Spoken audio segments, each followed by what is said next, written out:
बोलताना भरून येते.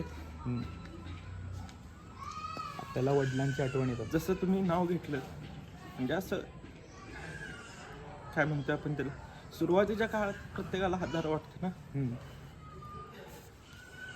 विकास म्हणजे आपण नेहमी रस्ते गटर यावरच बोलतोय, पण त्याच्याहून पुढे जाऊन जर आपण आपल्या प्रभागाची रचना वेगळ्या पद्धतीने महायुतीच्या उमेदवार सत्यदाबा पाटील आपल्यासोबत उपस्थित आहे. आपण त्याची थोडा संवाद होऊया. सर, काय सांगाल की एक ॲडव्होकेट पासून एक राजकारणाचा जो प्रवास, आपण काय स्पष्टीकरण द्याल? सर्वप्रथम मी आपल्या सर्वांचे मनापासून आभार मानतो की मला तुम्ही इथे बोलण्याची संधी दिली. ॲडव्होकेटपासूनचा जर तुम्ही प्रवास म्हटला तर मुळात पिंडच आमचा राजकीय असल्यामुळे शिक्षणापासून कुठेतरी वंचित होईल किंवा पोरगं वाया जाईल किंवा काय होईल असं अनेकांना वाटत होतं. पण हिमतीच्या जोरावर आणि बुद्धीच्या जोरावर मी हे शिक्षण पूर्ण केलं. मी BA LLB पोस्ट ग्रॅज्युएशन केलं. त्यानंतर मी व्यवसायात आपला ठसा उमटवून मी आता या नवीन राजकीय क्षेत्रात मी समर्थपणे पाऊल टाकत आहे. स्वर्गीय अजितदादा पाटील यांचं सुद्धा राजकारणामध्ये एक दानशूर नेतृत्व होतं. आज कुठं तर आपल्याला त्यांची आठवण येत असलेली कमतरता भासत असते. सर्वप्रथम म्हणजे बोलताना भरून येते. आपल्याला वडिलांची आठवण येतात. जसं तुम्ही नाव घेतलं म्हणजे असं काय म्हणतो आपण त्याला, सुरुवातीच्या काळात प्रत्येकाला आधार वाटतो ना.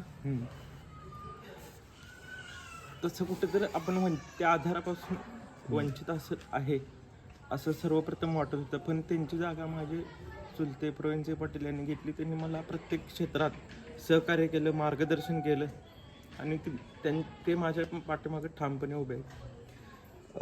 आता आपण प्रभाग क्रमांक 6 मधून उभे आहात, तर त्या तिकडच्या जी जनता आहे, जी मतदार आहे, त्यांना काय संदेश द्याल आपण?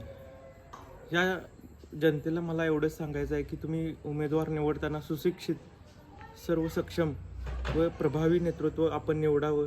आणि तुम्ही ज्या साच्यात मला म्हणजे कोणत्याही साच्यात तुम्ही मला टाकलं तरी मी तिथं फिट होणार आहे.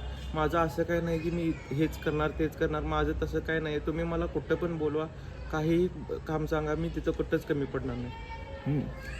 तरी काय काय विकासाचे अजेंडा आपण सांगू इच्छिता?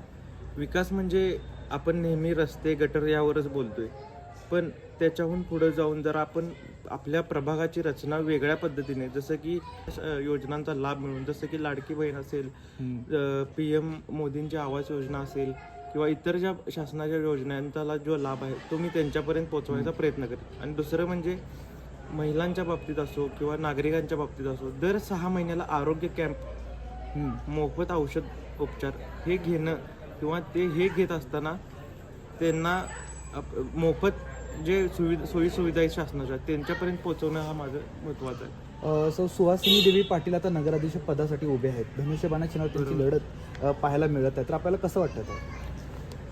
नक्कीच चांगलं म्हणजे वातावरण एकंदरीत जर आपण बघितलं सर्वच वॉर्डमधून 10 मधून, तर एकंदरीत चांगलं वातावरण आहे आणि नक्कीच 21-0 झाल्याशिवाय राहणार नाही हे मी खात्रीपणे सांगतो.